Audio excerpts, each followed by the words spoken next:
HR said I was done here, but they didn't know who was listening in the hallway. They told me I was replaceable, that I'd be forgotten by Friday. But what they didn't know was that someone was standing just outside that door, recording every venomous word they spat about me, and she happened to be the daughter of their biggest client.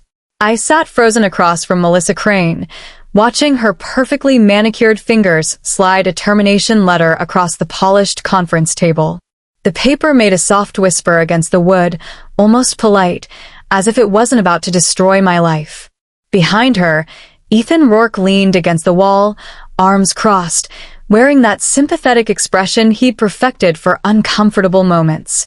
My voice came out smaller than I wanted when I asked, "What did I do wrong?" Melissa's lips curved into something that wasn't quite a smile. "Claire, let's not make this harder than it needs to be," she said, her tone dripping with false compassion. My hands trembled in my lap as I stared at the letter, trying to process words like immediate termination and creative differences. Outside the glass door, a shadow paused in the hallway. Someone had stopped walking. Someone was listening. Ethan shifted his weight and muttered just loud enough, "We can finally put my nephew in her position." 6 weeks earlier, my morning started like any other Tuesday at Blue Peak Media. I arrived at 7:30, coffee in hand, ready to tackle the chaos that came with managing 3 major campaigns simultaneously. The Chicago skyline stretched beyond our floor-to-ceiling windows, all glass and ambition. I loved this job. I'd poured 4 years of my life into building my reputation here, mentoring junior analysts, fixing catastrophes at midnight while executives slept peacefully. That morning, I helped 2 interns prepare their first client presentation, walking them through slides with genuine excitement. My desk was organized chaos. Sticky notes everywhere, half-empty energy drinks, a framed photo of my niece. Around noon, Ethan stopped by my cubicle with that easy charm he wielded like a weapon. "Great work on the Henderson account," he said, gripping my shoulder. "Keep this up and that senior director position might have your name on it soon." I believed him. God, I actually believed him. The first red flag appeared during a routine Monday meeting 3 weeks before everything fell apart. I noticed Melissa whispering to Ethan in the corner before we started, both glancing my way with expressions I couldn't quite read. When I tried to access the Greenfield client files that afternoon, my permissions had been mysteriously restricted. Probably just an IT glitch, my coworker Taylor mumbled when I mentioned it, but he wouldn't meet my eyes. Private meetings started happening without me, sessions about strategic restructuring that I only heard about through hushed conversations by the coffee machine. Reports I'd authored appeared in presentations with my name removed from the credits. Each time I noticed something off, I pushed the unease down, convincing myself I was being paranoid. Hard work had always been my shield. If I just kept performing, kept delivering results, everything would be fine. I stayed late every night that week, determined to prove my value through sheer output. If you're enjoying this story so far, please take a moment to like this story and also hit the subscribe button to get notified of our new series. The Northbridge Holdings pitch became my entire world for 2 weeks straight. $3 million in potential revenue hung on this presentation, and Ethan had personally assigned it to me. I built the proposal from scratch. Market analysis, creative concepts, implementation timelines, all of it. My apartment became a disaster zone of empty takeout containers and draft printouts covering every surface. I barely slept. The presentation deck was my masterpiece, 147 slides of brilliance that would secure our biggest client relationship yet. Then Melissa started showing up to our prep meetings, clipboard in hand, claiming she needed to ensure HR compliance standards. She'd sit in the corner, taking notes, occasionally asking pointed questions about data sources. Ethan praised my work publicly during our final run-through, telling the team I'd really outdone yourself this time. But I caught him staying late in the conference room alone, and when I checked the shared file the next morning, I noticed the timestamp showed edits at 11:47 p.m. Presentation day arrived with perfect Chicago weather, crisp October sun streaming through our conference room windows. The Northbridge executives filed in at 9 sharp, led by Martin Hart himself, a silver-haired man whose company could make or break agencies like ours. I connected my laptop to the projector with steady hands, confident despite my racing heart. Then I opened the file. Wrong numbers filled the revenue projections. Client demographics showed data from a completely different industry. Product timelines contradicted themselves across multiple slides. My stomach dropped into my shoes as I clicked frantically through screens, watching Martin Hart's expression shift from interested to confused to furious. "Is this a joke?" he asked, his voice dangerously quiet. Ethan stood up immediately, his face a mask of shock. "Claire, what happened here?" His tone suggested he'd never seen these slides before, though we'd reviewed them together just yesterday. The Northbridge team walked out before I could finish stammering an explanation. The conference room fell silent except for my shallow breathing. That Friday afternoon, HR scheduled a mandatory meeting for Monday at 8 a.m. I spent the weekend reviewing every file, every email, trying to understand what had gone wrong. My best friend assured me it was probably just damage control, a chance to explain. But when I walked into that small conference room on Monday morning, Melissa and Ethan were already seated with paperwork spread before them. No one offered coffee. No one smiled. Melissa had a printed statement that she read in a flat, professional tone about moving in a new direction and unfortunate performance issues. The termination letter sat centered on the table like an accusation. Ethan finally met my eyes and said, "We really hoped it wouldn't come to this, Claire." His voice carried practiced regret that made my skin crawl. I tried to speak, to defend myself, but Melissa cut me off. "All company property needs to be returned by end of business today." My voice cracked as I asked one final time if there was anything I could do to change their minds. Melissa's professional mask slipped for just a second, and she muttered to Ethan, not quite quietly enough, "She'll be fine. She's replaceable." The words hit like a physical blow. Through the conference room's glass wall, I could see the hallway beyond, where someone stood motionless near the water cooler. Ava Hart, the quiet intern who'd started just a month ago, gripped her phone with white knuckles. Her eyes were wide, locked on the scene inside. She'd been walking past when she heard voices raised, and something made her stop. Now she stood frozen, her phone angled slightly toward the door. Later, I'd learned she'd been recording for the past 90 seconds. She'd heard Melissa call me replaceable. She'd heard Ethan's comment about his nephew. And she'd recognized something in that moment, the same casual cruelty her father had taught her to spot in business dealings. Packing my desk felt surreal, like moving through water. 4 years of work reduced to a cardboard box, coffee mug, photo frame, a wilted desk plant someone had given me for my birthday. Coworkers I'd considered friends suddenly found urgent tasks that required their immediate attention elsewhere. A few whispered apologies as they passed, eyes downcast, relief evident that it was me and not them. Taylor squeezed my shoulder, but said nothing. By noon, Melissa had sent a company-wide email with the subject line "Personnel Update," explaining that I'd violated client confidentiality protocols and was no longer with the organization. The lie burned in my chest as I read it on my phone in the elevator.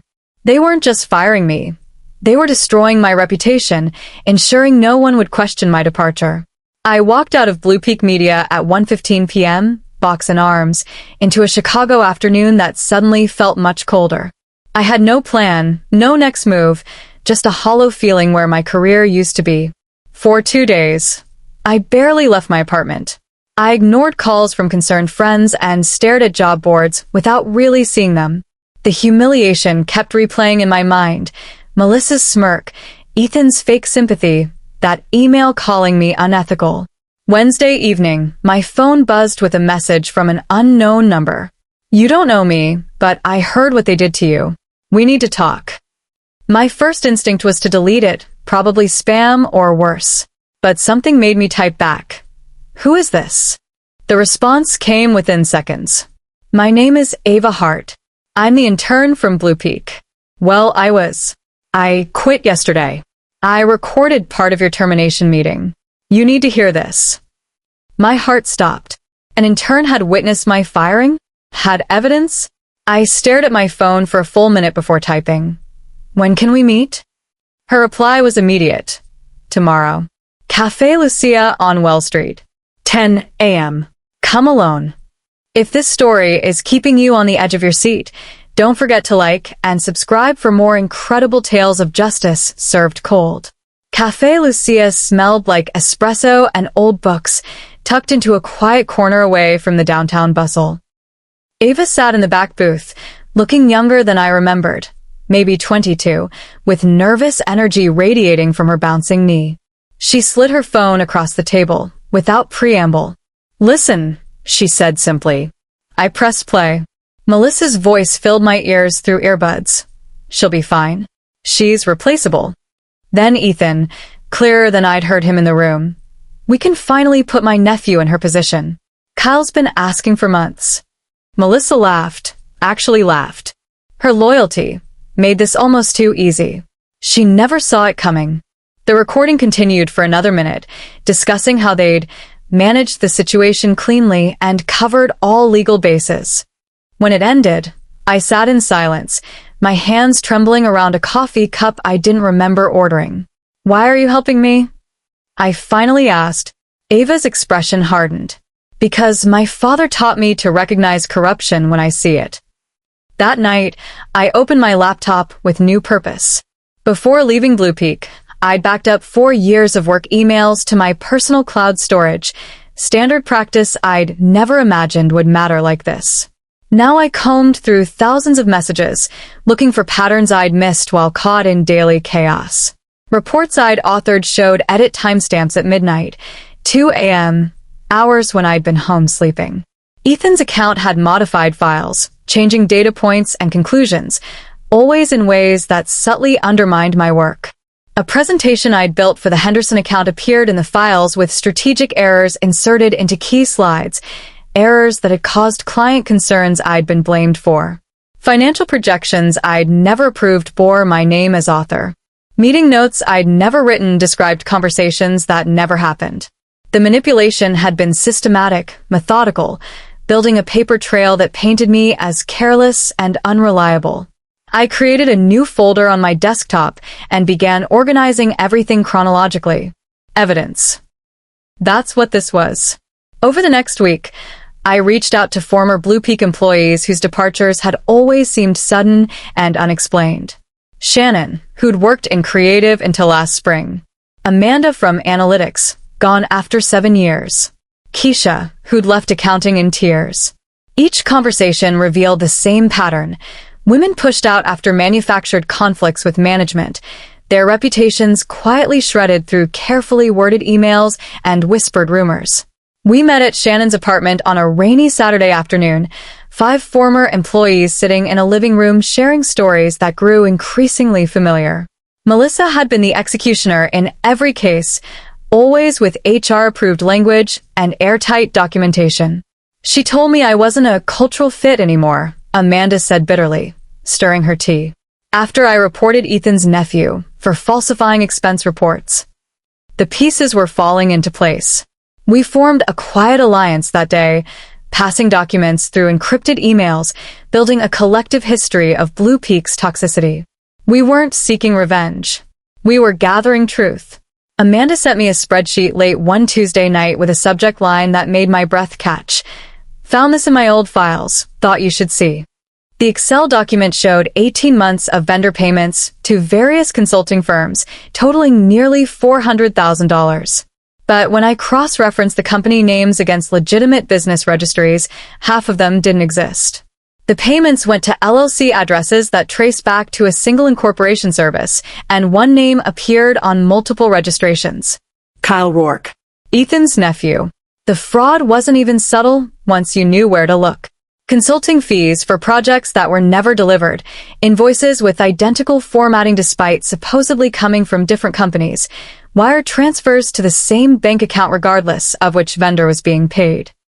Ethan had been funneling company money to his nephew for over a year, disguised as legitimate business expenses. And Melissa, as HR director with oversight of compliance, had either missed it completely or helped cover it up.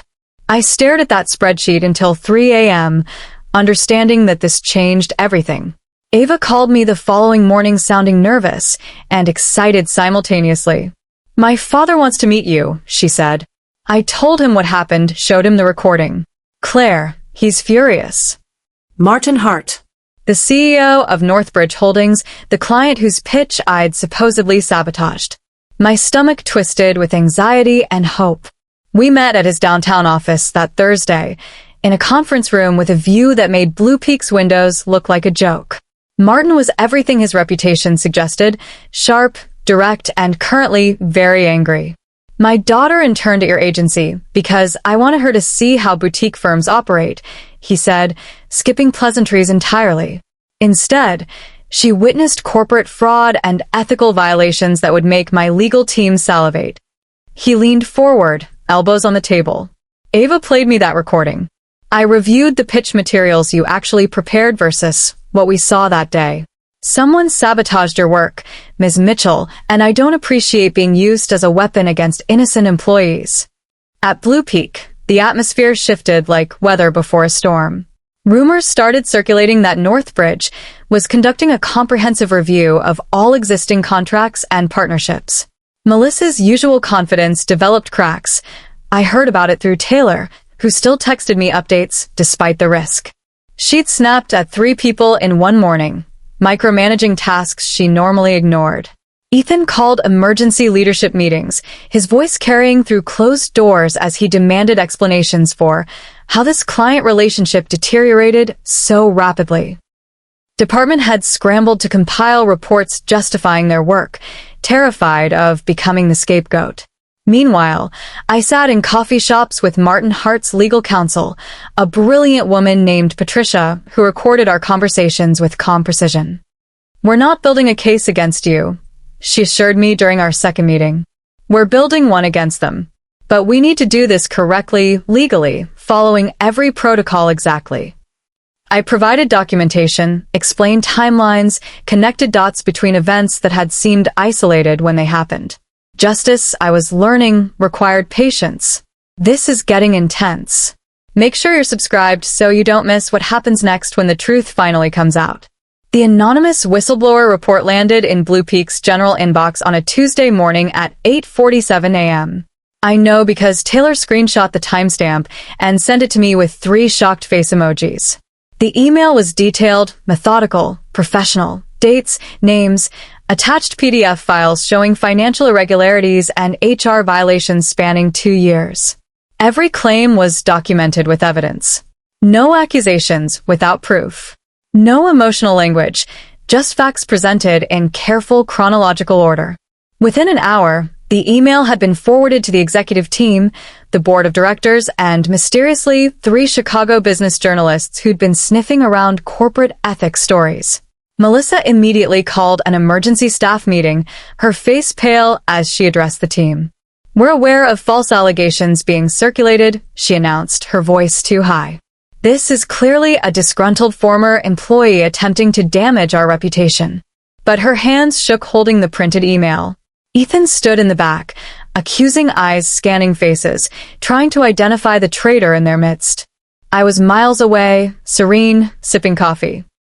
Ava returned to Blue Peak the following week for what she called a routine client check-in on behalf of her father's company.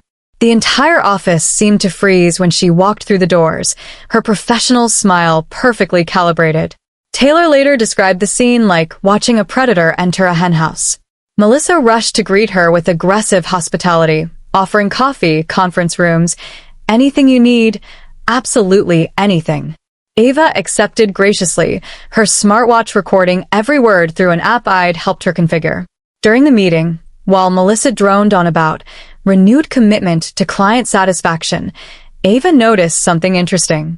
Melissa's laptop sat open on the conference table, and between fake smiles, her fingers kept drifting to the keyboard, clicking, deleting. Files being erased. Evidence disappearing in real time. Ava coughed to cover her shock, then asked an innocuous question about timeline reports, watching Melissa's face carefully. The HR director was panicking, destroying documentation while pretending everything was fine. Ava excused herself to the restroom and immediately texted her father. They're destroying evidence. Right now. Northbridge Holdings canceled every existing contract with Blue Peak Media within 24 hours. The official statement cited irreconcilable differences in business ethics and professional standards. The withdrawal represented nearly 40% of Blue Peak's annual revenue. By Friday morning, 2 other major clients had followed suit, their departures more diplomatic but equally devastating. Ethan's carefully maintained composure cracked during an all-hands meeting, his voice rising to a shout as he demanded to know who turned our clients against us.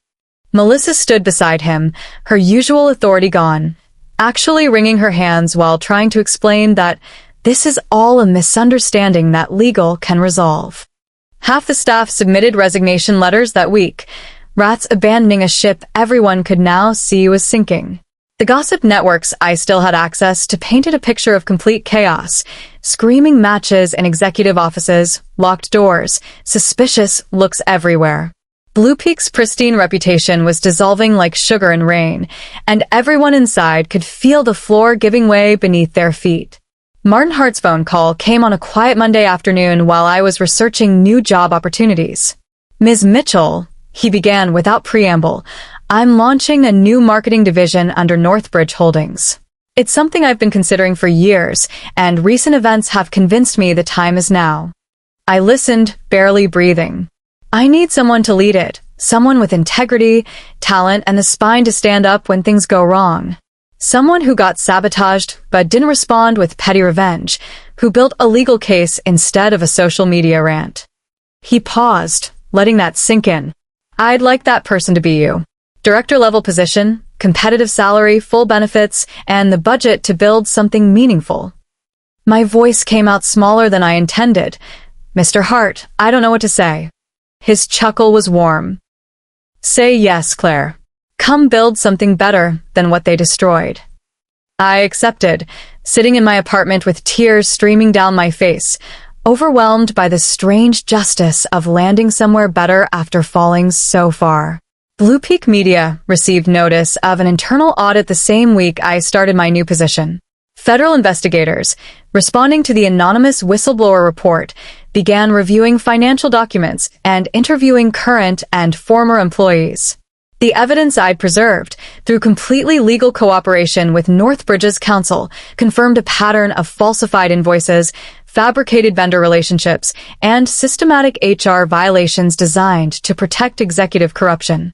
Melissa's meticulous compliance reports, which she'd wielded like shields against employee complaints, turned out to be full of convenient omissions and altered dates. Conversations she'd documented as performance counseling contradicted contemporaneous emails showing employees raising legitimate concerns. Her entire system of documentation had been designed to protect management from accountability rather than ensure actual compliance. The investigators were thorough, methodical, and utterly unmoved by Ethan's attempts at charm. By month's end, Blue Peak's board had launched their own investigation, and the company's reputation in Chicago business circles was in free fall. Everything was unraveling, thread by thread, just like it should. Melissa cornered Ethan in his office during the second week of investigations, her voice carrying into the hallway despite the closed door. Taylor, still working his notice period, heard everything and relayed it to me with grim satisfaction. You said firing her would make all of this go away. Melissa shouted, her professional composure completely shattered. You said your nephew was qualified, that no one would notice the payments, that she was too naive to cause problems. Ethan's response was cold. You're the HR director. Covering this was literally your job. The blame game had begun, each trying to push liability onto the other as their careers imploded simultaneously. Meanwhile, my name was circulating in Chicago corporate circles, not as the analyst who'd been fired, but as the professional who'd stood up to corruption with documentation instead of drama. I received 3 LinkedIn messages that week from recruiters, 2 interview requests from competitors, and a handwritten note from a former colleague saying simply, "You inspired me to finally report my own toxic workplace. Thank you." The news broke on a Thursday morning. Blue Peak Media under federal investigation for financial fraud and workplace violations. The business section of the Chicago Tribune ran a detailed piece outlining the allegations without naming specific executives, but anyone in the industry could read between the lines. Investors began pulling funding within hours, spooked by the combination of lost clients and legal scrutiny. By afternoon, Melissa had submitted her resignation, citing personal reasons in a terse 2-line email. Ethan disappeared on suddenly approved medical leave, his office locked and dark. The company's social media went silent. Phone calls to their main line went unanswered. The implosion was spectacular and swift, like watching a building collapse in controlled demolition. Former employees created a private group chat to share updates, our collective vindication mixed with sadness for the good people who'd been caught in the blast radius. Blue Peak Media, once a rising star in Chicago's marketing scene, was becoming a cautionary tale about what happens when toxic leadership goes unchecked for too long. I ran into Taylor and 2 other former coworkers at a coffee shop 3 weeks after everything exploded. They spotted me in line and hesitated, clearly uncertain about my reaction. I smiled and waved them over. We sat in a corner booth, awkward at first, until Taylor broke the silence. Claire, I'm so sorry. We should have said something when we saw what was happening to you.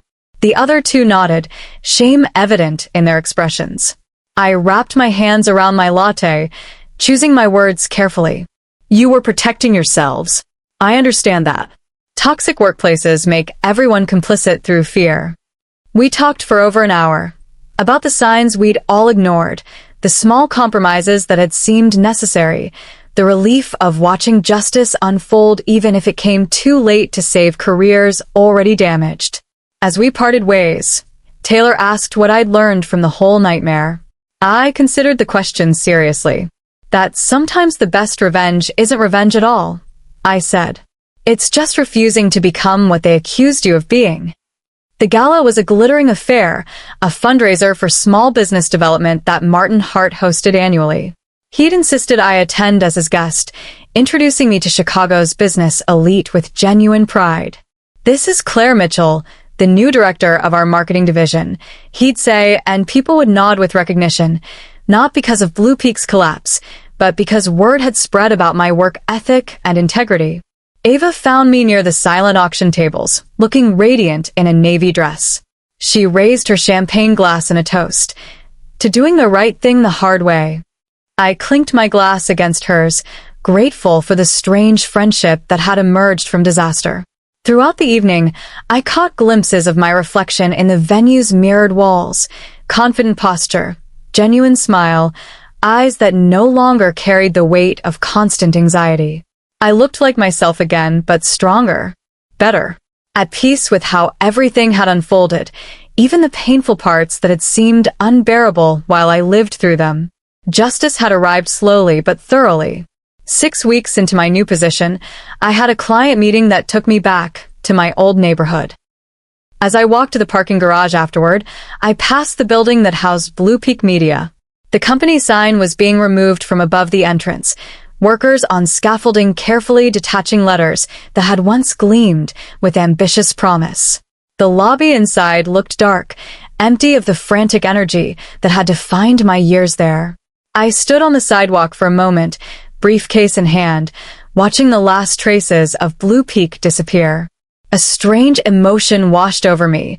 Not quite satisfaction, not quite sadness. Maybe acceptance. They told me I was done there, that I was replaceable, that I'd be forgotten by Friday. They'd been right about one thing. I was done there, but not in the way they'd intended. Not broken or diminished. Just finished with a chapter that needed to end. I turned away from the empty building and walked toward my car, toward my new office, toward a future built on integrity instead of politics. Behind me, the last letter fell,